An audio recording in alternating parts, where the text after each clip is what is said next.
할렐루야. 제가 중학교, 고등학교 때 다녔던 교회는 24시간 교회 문이 열려 있었습니다. 그래서 누구나 와서 기도하고 갈 수 있었습니다.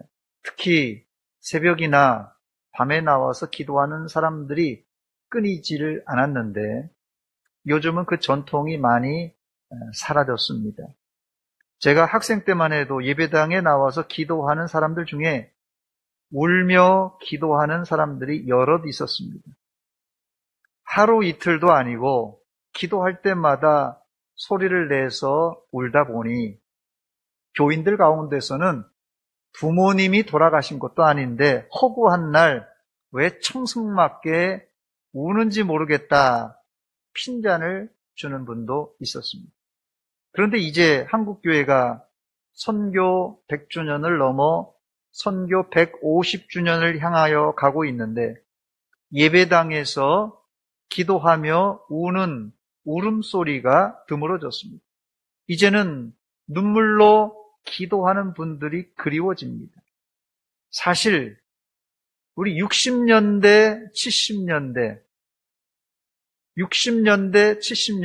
가정적으로 경제적으로 다들 힘들었지 않습니까? 그래서 눈물과 애환이 많았던 때입니다. 과거에 예배당에서 밤마다 새벽마다 눈물로 기도하던 성도들은 이제 거의 다 돌아가시고 몇 분 남지 않았습니다. 이제 눈물로 기도하시는 권사님들이 돌아가시고 나면 대한민국과 저 북한 땅과 우리 대전 서문교회를 위해서 누가 기도하며 울어주겠습니까? 누가 울어주겠습니까?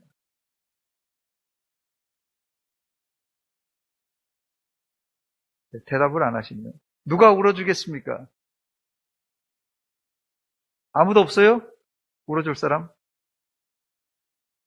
저를 한번 따라서 하시기 바랍니다. 내가 울며 기도하겠습니다. 여러분들이 울며 기도하면 됩니다. 말세가 가까워서 그런지 사람들의 마음이 바빠지고 단단해지고 무감각해져서 웬만한 말을 들어도 감동이 없고 누가 감동 어린 기도를 해도 눈물은커녕 아멘도 잘 안 하는 시대입니다. 저는 우리 시대에도 과거 믿음의 선배들이 흘렸던 눈물의 기도를 회복해야 한다고 생각합니다.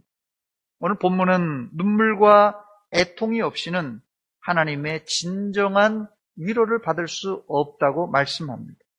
첫 번째, 애통하는 자는 하나님의 위로를 받습니다. 본문 4절 말씀 우리 한번 비춰주시기 바랍니다. 한번 같이 한 목소리 읽겠습니다. 시작. 애통하는 자는 복이 있나니 그들이 위로를 받을 것이미요 했습니다. 누구나 위로를 받기를 원합니다. 이 세상에 사는 사람들 중에 위로가 필요 없는 사람은 단 한 사람도 없습니다. 그러나 예수님이 말씀하신 성경적인 위로는 아무나 받는 것이 아닙니다. 애통하는 자가 받습니다. 그런데 요즘 사람들이 애통은커녕 눈물도 안 보이려고 합니다. 내가 비싼 밥 먹고 예수 믿는데 행복하게 믿다가 천국 가야지 왜 찔찔 짜면서 궁상맞게 울 필요가 있는가, 이렇게 사람들이 생각합니다. 이런 생각은 교양이 있는 현대인들에게는 맞는 이야기인지 모르지만 성경의 진리와는 거리가 먼 이야기입니다. 그럼 왜 하나님은 애통하는 자에게 하나님의 위로를 주실까요? 하나님이 이 말씀을 하신, 예수님이 이 말씀을 하신 배경이 중요한데 오늘 본문은 예수님께서 산에 올라가셔서 무리들에게 하신 설교입니다. 그래서 이 산상수훈이라고 하는데 오늘 본문 특별히 마태복음 5장 이 초반부는 8가지의 복이 기록되어 있다고 해서 팔복이라고 말합니다. 지금 예수님께 몰려든 백성들은 구약 시대를 끝내고 이제 예수님이 오셨기 때문에 신약 시대를 살고 있지만은 여전히 이들은 로마의 압제를 당하고 살고 있습니다. 사실 로마가 압제하기 전에는 이스라엘은 헬라 제국의 지배를 당했고 헬라 전에는 바벨론의 지배를 받았던 민족입니다. 말 그대로 이스라엘은 우리나라 이상으로 외세 침략을 많이 받은 민족이에요.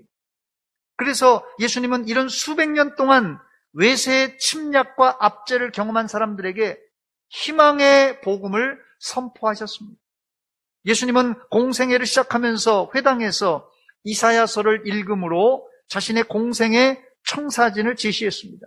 누가복음 4장 18절과 19절 말씀에 보니까 주의 성령이 내게 임하셨으니 이는 가난한 자에게 복음을 전하게 하시려고 내게 기름을 부으시고 나를 보내사 포로된 자에게 자유를, 눈먼 자에게 다시 보게 함을 전파하며 눌린 자를 자유롭게 하고 주의 은혜의 해를 전파하게 하려 하심이라 그랬습니다.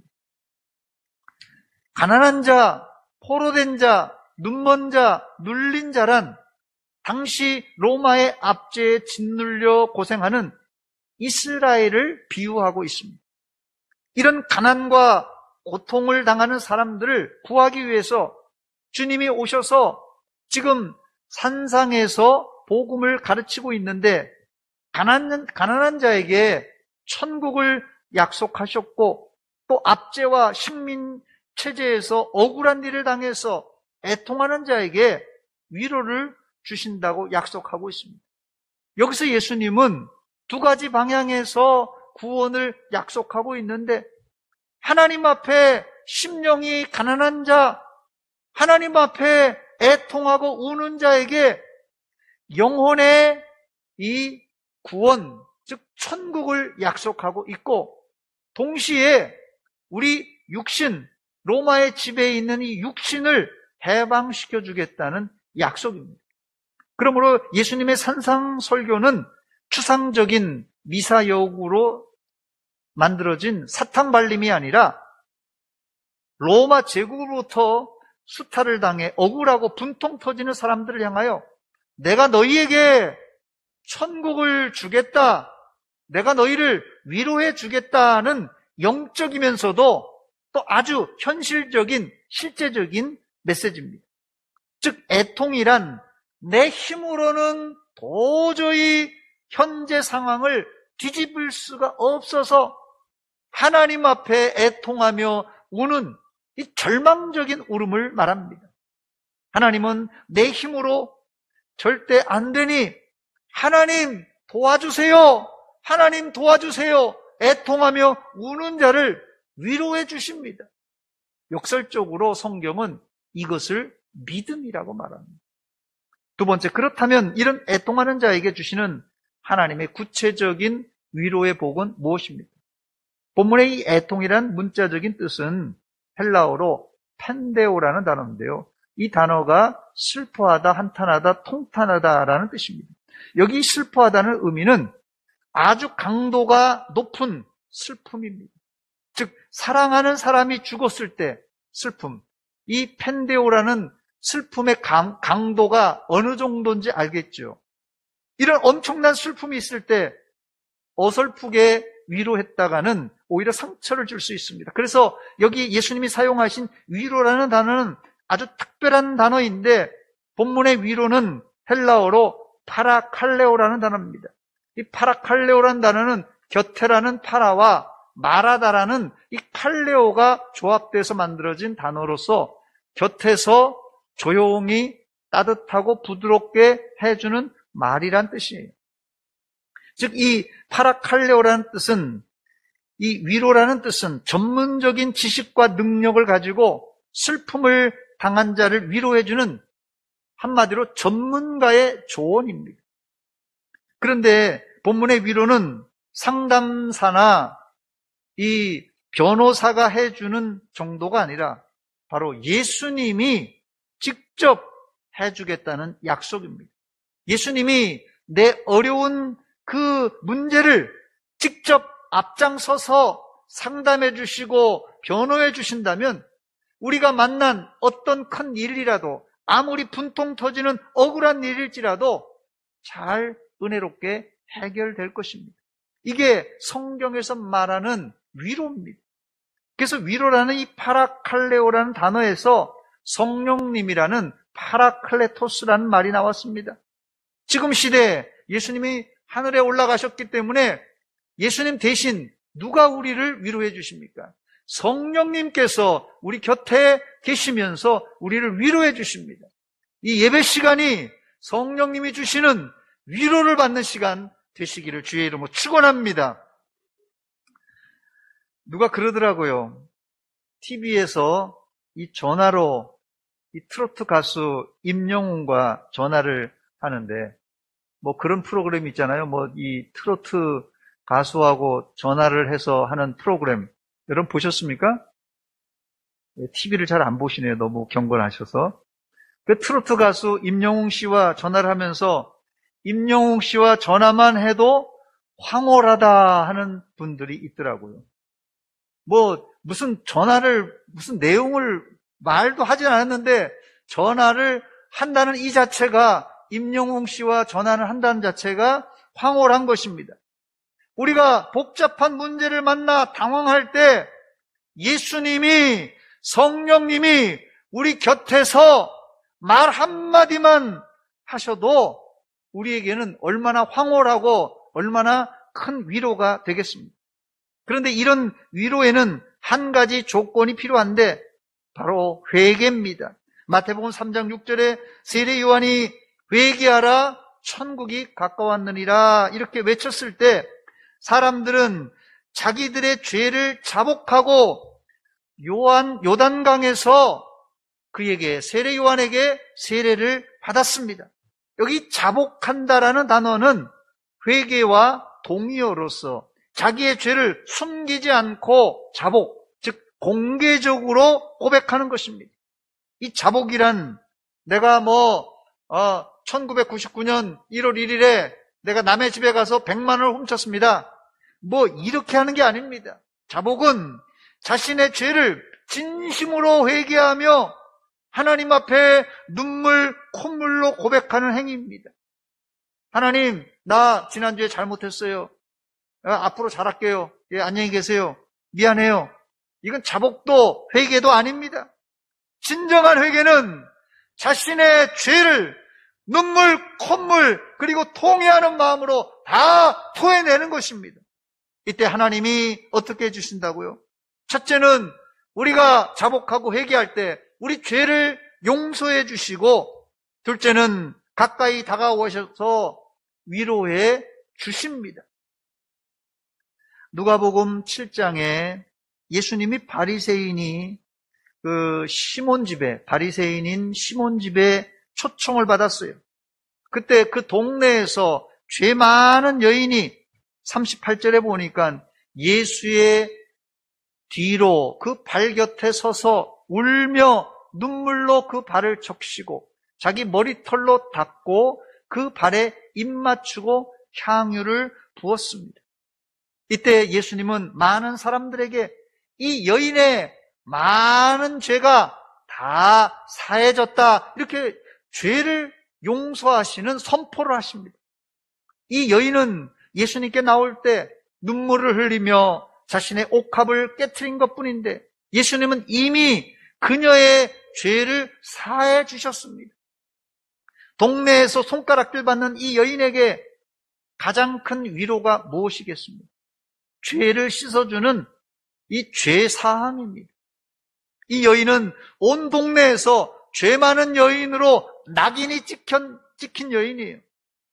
그렇기 때문에 아무도 이 여인을 영접해 주지 않았습니다. 그러나 예수님은 이 여인의 죄를 사해 주실 뿐 아니라 그녀를 따뜻하게 영접해 주셨습니다.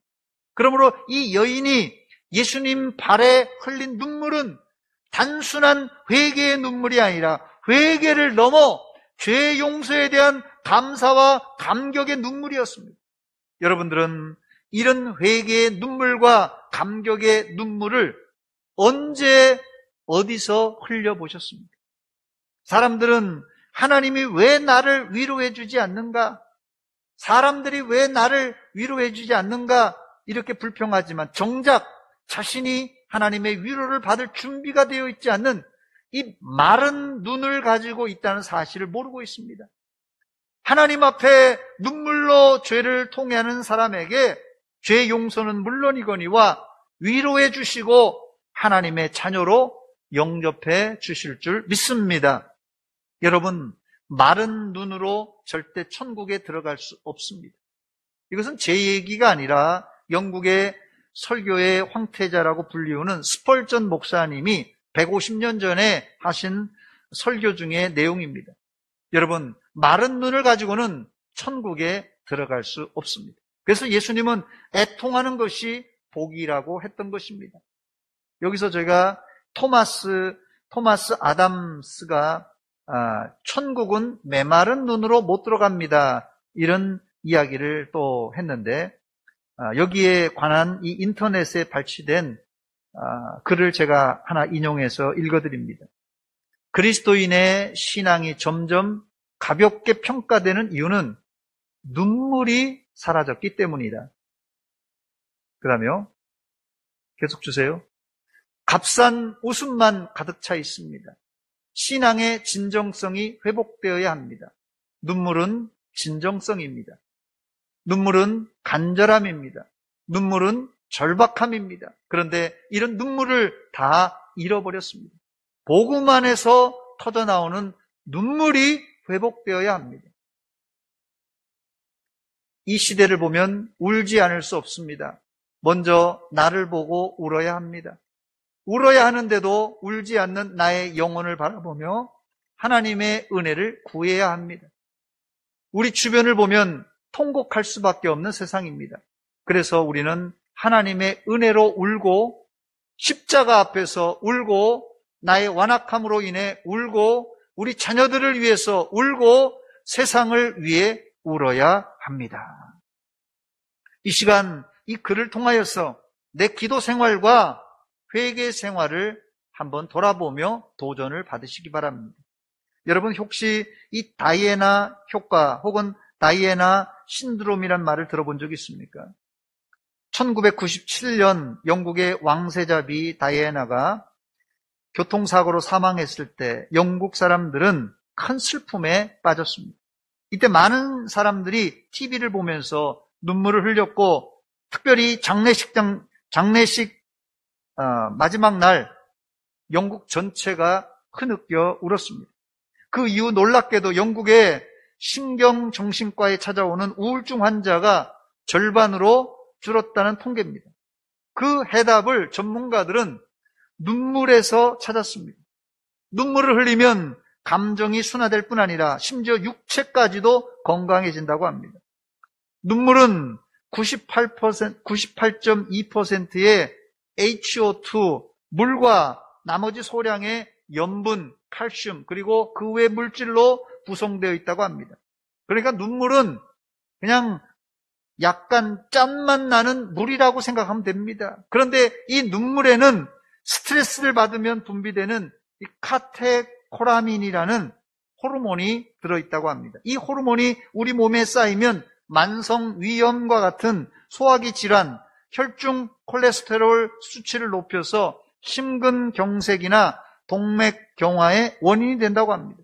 그런데 놀랍게도 눈물을 흘릴 때 이 나쁜 호르몬이 몸 밖으로 배출되어서 우리 몸의 면역력을 높여준다고 합니다. 그러나 저는 이런 효과보다도 눈물은 정신 건강에 도움을 줘서 크게 울고 나면 마음이 후련한 그런 효과가 아주 우리 마음에 또 영혼에 좋은 효과라고 생각합니다. 그런데 우리나라 사회는 남자는 평생 3번 울어야 한다는 말이 있습니다. 그런데 이것은 사실 우리나라만이 아니라 서양에서도 똑같이 통하는 말입니다. 영어에도 real men don't cry 이렇게 되어 있습니다. 진짜 사나이는 울지 않는다. 영어에도 이런 말이 있습니다. 남자가 울지 않는다는 말은 동서양을 막론하고 같은가 봅니다. 심지어 캐롤송에도 아이들에게 울면 산타 할아버지가 선물을 안 준다고 공갈까지 치지 않습니까? 결국 세상은 점점점 눈물이 메마른 곳이 되고 말았습니다. 그러나 예수님은 세상 진리와는 정반대의 말을 하셨습니다.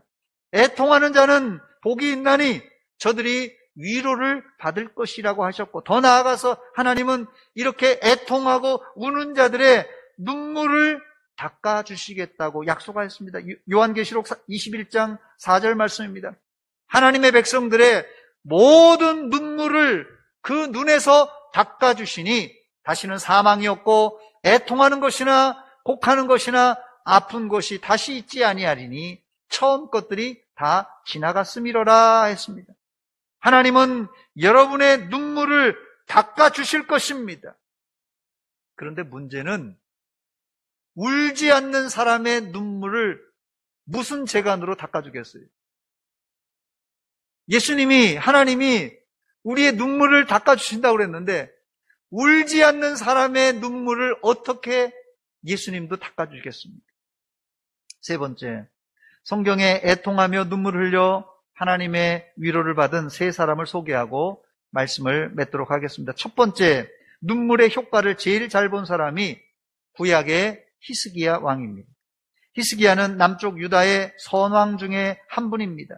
그러나 그는 말년에 죽을 병에 걸려서 시한부 인생이 됩니다. 이사야 선지자는 히스기야 왕을 찾아가서 유언하고 죽을 준비를 하라고 하나님의 계시를 전달해 줍니다. 히스기야는 이 최후 통첩을 받고는 눈물로 통곡하며 하나님께 기도했습니다. 이때 하나님은 히스기야에게 단순한 위로를 넘어 생명을 자그만치 15년 동안 연장시켜 주셨습니다. 이것은 히스기야의 눈물과 통곡 기도에 대한 하나님의 응답입니다. 역대하 34장 27절입니다. 내가 이곳과 그 주민을 가르쳐 말한 것을 내가 듣고 마음이 연약하여 하나님 앞 곧 내 앞에서 겸손하여 옷을 찢고 통곡하였으므로 나도 네 말을 들었노라. 여호와가 말하였느니라. 옷을 찢고 통곡하였으므로 응답하셨다는 말씀입니다. 그 구체적인 응답이 무엇입니까? 이사야 38장 5절입니다. 내가 내 기도를 들었고 내 눈물을 보았노라. 내가 내 수 안에 15년을 더해주겠다고 약속하셨습니다. 하나님은 히스기야의 기도를 들으셨고 그의 눈물을 보았습니다. 하나님은 지금 여러분의 기도를 들으실 뿐 아니라 여러분의 눈물을 보고 계십니다. 여자의 눈물에 남자가 약하다는데 하나님은 성도의 눈물에 약하신 분입니다. 두 번째 눈물의 효과를 톡톡히 본 사람이 바로 구약의 다윗 왕입니다. 다윗은 밧세바를 범하고 우리아를 청부 살해한 그 이후에 10달 동안 아주 깜쪽같이 완전 범죄로 시치미를 떼고 있었습니다. 그런데 느닷없이 나단 선지자가 나타나서 당신이 바로 죄인입니다 지적했을 때 눈물로 회개하고 통회했던 실로 눈물의 사람이었습니다. 시편 6편 6절 말씀해 보니까 다윗이 내가 탄식함으로 피곤하여 밤마다 눈물로 내 침상을 띄우며 내 요를 적시나이다 고백했습니다. 다윗은 얼마나 많이 울었는지 자신의 눈물을 하나님의 눈물병에 담아달라고 부탁했습니다. 시편 제56편 8절 보니까 나의 유리함을 주께서 계수하셨사오니 나의 눈물을 주의 병에 담으소서 이렇게 고백했어요. 여기서 그냥 지나갈 수 없죠. 나의 눈물병엔 몇 cc의 눈물이 담겨 있을까요? 여러분의 전 인생을 돌아보면서 한번 여러분이 몇 cc의 눈물을 흘렸을까 한번 측정해 보시기 바랍니다. 제가 궁금해서 문제를 만들었어요. 어려울 것 같아서 사지선다형 문제입니다. 이 눈물은 그냥 태어났을 때 아무 이유 없이 그냥 때를 쓰면서 우는 울음이 아니라 기도하다가 하나님께 흘린 눈물만 계수하는 것입니다. 기도하면서. 1번, 나는 기도하면서 한 번도 운 적이 없다. 사나이라서. 2번, 나는 사나이라 악어 눈물 정도 10cc 이하 정도는 흘렸을 것이다. 3번, 예전에 눈물을 좀 흘렸으니 다 모으면 100cc 정도 될 것이다. 여러분 눈물 한번 계산해 보세요. 전 아무도 모릅니다. 4번, 우유 1리터 정도의 눈물은 좋게 넘을 것이다. 그 이상 될 것이다. 1, 2, 3, 4번 중에 고민이 되시죠? 내가 기도하면서 하나님께 회개하면서 얼마만큼 눈물을 흘렸을까? 혹시 이 가운데 1번이 있는지 모르겠어요. 나는 기도하면서 한 번도 온 적이 없다. 혹시 이런 분들이 계시다면 예배 후에 저를 꼭 만나고 가시기 바랍니다. 특별 면담을 좀 하고 가시기 바랍니다. 1, 2, 3, 4번 중에 여러분 몇 번입니까? 하늘나라에 있는 여러분의 기도의 눈물병에 눈물이 얼마나 차 있을 것 같습니까? 물론 눈물이 회개의 정확한 척도는 아닙니다. 왜냐하면 에서는 뒤늦게 눈물을 쏟아냈지만 하나님께 통하지 않았어요. 히브리서 12장 17절 보니까 너희가 아는 바와 같이 그가 그 후에 축복을 이어받으려고 눈물을 흘리며 구하되 버림바가 되어 회개할 기회를 얻지 못하였느니라 그랬어요. 에서도 눈물을 흘렸지만 그 눈물이 회개의 눈물이 아니었습니다. 세 번째, 신약에 눈물을 통해 큰 혜택을 받은 사람이 예수님의 수제자 시몬 베드로입니다. 마태복음 26장 75절 말씀 보니까 이에 베드로가 예수의 말씀에 다 굴기 전에 네가 3번 나를 부인하리라 하심이 생각나서 밖에 나가 심히 통곡하니라 그랬어요. 심히 통곡하니라. 이 통곡과 회개 후에 베드로 사도는 위대한 사도로 다시 태어납니다. 만약 베드로에게 이런 눈물의 회개가 없었다면 어떻게 되었을까요? 하나님께 버림받고 사람들에게도 예수님을 부인하고 배반한 사람이라 하는 낙인이 찍혔을 것입니다. 회개의 눈물을 흘린 자는 역사에 기록되지만 아무리 똑똑해도 메마른 눈을 가진 자는 기억되지 않습니다. 놀라운 사실은 예수님은 죄가 없으시기 때문에 회개는 물론 이 눈물도 흘릴 필요가 없었던 분입니다. 그러나 예수님은 종종 눈물을 흘리셨고 또한 기도하시다가 심지어 통곡의 눈물까지 흘리셨습니다. 히브리서 5장 7절 말씀입니다. 그는 육체에 계실 때에 자기를 죽음에서 능히 구원하실 이에게 심한 통곡과 눈물로, 예수님의 기도가 이거예요. 심한 통곡과 눈물로 간구와 소원을 올렸다, 그렇게 말하고 있습니다. 예수님의 눈물은 결코 약해서가 아니라 인간들을 사랑하는 긍휼의 눈물이었습니다. 현대인들은 너무 감정을 억누르고 살고 있는데 이것이 정신 건강에 아주 안 좋습니다. 즐거울 때 웃지 못하고 슬플 때 울지 못하는 사람은 자기 감정을 속이는 사람이에요. 그러므로 신앙인이 자신의 죄를 회개하며 회개의 눈물을 흘리지 않는다면 이미 그 사람은 영적 감각이 둔하여서 영적 신경마비 증상에 걸린 환자입니다. 슬픔을 표현하지 않고 슬픔을 계속 삼키면 어떻게 되는지 아세요? 슬픔을 표현하지 않고 계속 삼키면 여러분 속이 상합니다. 속상하죠. 속상한 게 왜냐하면 감정 표현이 안 돼서 감정을 잡고 그냥 참다가 이게 속이 상하는 것입니다. 그러면 속이 상하면 우리 감정도 상하고 더 나아가서는 우리 영혼도 상하게 되어 있습니다. 그렇게 되면요, 영혼이 상하면 영혼이 속에서 울어요. 속에서 울어. 속에서는 우는데 겉으로는 표현이 안 돼요. 그래서 감정 표현을 잘 하지 않는 사람들은 이 감정 적체 현상이 일어서서 속이 상하고 감정이 상하고 영혼이 상해서 속은 웁니다. 여러분, 속은 울고 겉은 멀쩡하다면 이것은 가면을 쓴 사람이에요. 그렇다면 우리의 감정을 어떻게 해야 자연스럽게 표현할 수 있을까요? 예를 들어서 교통사고, 또 각종 사고, 사건, 우리가 피할 수 없어요. 뭐 내가 가만히 있는데 뒤에서 박는데 그 교통사고 어떻게 피할 수 있겠습니까?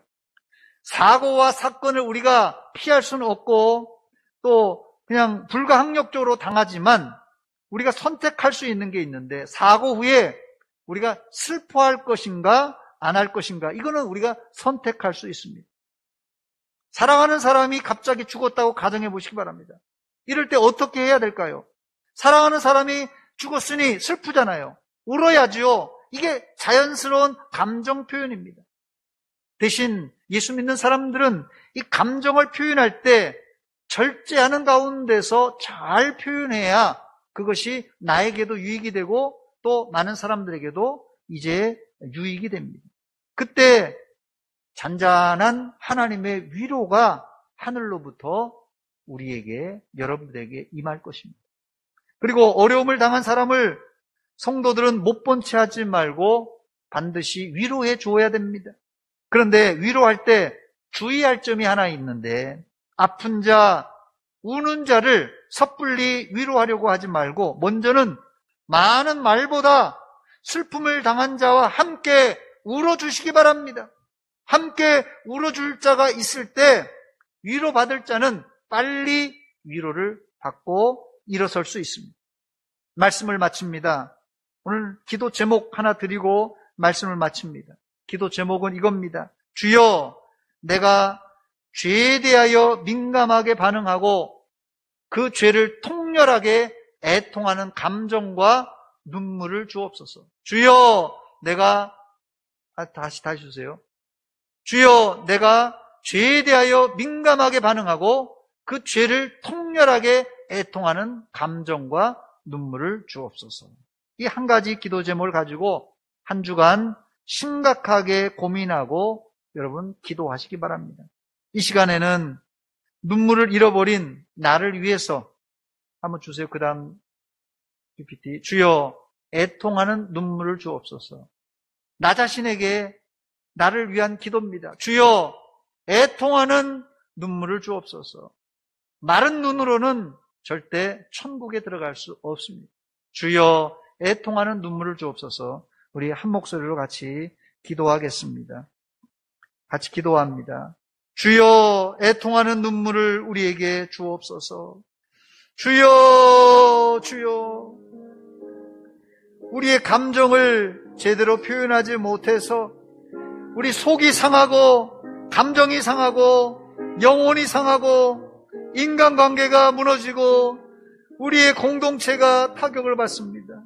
아버지, 이 시간 이 세상을 살아가면서 답답한 일, 막막한 일, 억울한 일, 분통 터지는 일 많지만 하나님, 이 모든 아픔과 고통을 하나님 앞에 애통하며 눈물로 기도하며 하나님께 매달리게 하여 주시옵소서. 하나님 앞에 울 때 우리를 위로하여 주시옵고 그 애통의 기도 가운데 하늘의 위로와 성령님의 위로가 임하게 하여 주시옵소서. 아버지, 울지 못하는 우리의 하나님 마음을, 울지 못하는 우리의 상황을 용서하여 주시고 하나님, 회개, 애통의 눈물이 또 기도가 터져나오게 하여 주시옵소서. 그래서 하나님, 하늘의 신령한 위로를 하나님 받으며 나도 위로받고 많은 사람들을 위로하며 살 수 있는 위로의 사람들이 다 되게 하여 주시옵소서.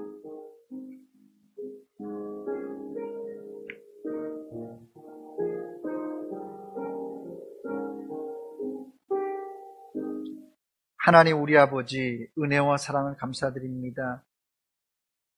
현대 생활 가운데 코로나가 안 될지라도 바쁘고 분주하고 우리 마음대로 되지 않는 일들이 너무나도 많습니다. 이때 우리가 모든 걸 포기하고 또 모든 걸 이제 단념하고 우리 마음 문을 닫아놓고 있어서 우리 감정이 메말라 있고 감정이 상해 있습니다. 하나님, 우리 마음을, 우리 심령을, 영혼을 고쳐 주시옵소서. 우리 영혼이 깨어져 있을 때 하나님, 애통의 눈물과 또 통해의 눈물을 통하여서 치료받게 하여 주시옵고 하늘의 위로, 성령님의 위로를 체험하게 하여 주시옵소서. 그래서 내가 위로받고 가족을 위로하고 우리 공동체를 위로하고 아프고 상한 자들을 위로해 줄 수 있는 위로자들이 되게 하여 주시옵소서. 하나님, 일주일 동안 우리가 이 기도 제목을 가지고 기도하려고 합니다. 하나님, 이제까지 울지 않았던, 애통하지 않았던 나를 보고 내 상황을 보고 울 수 있는 그 눈물을 허락하여 주시옵소서. 예수님의 이름으로 기도하옵나이다. 아멘.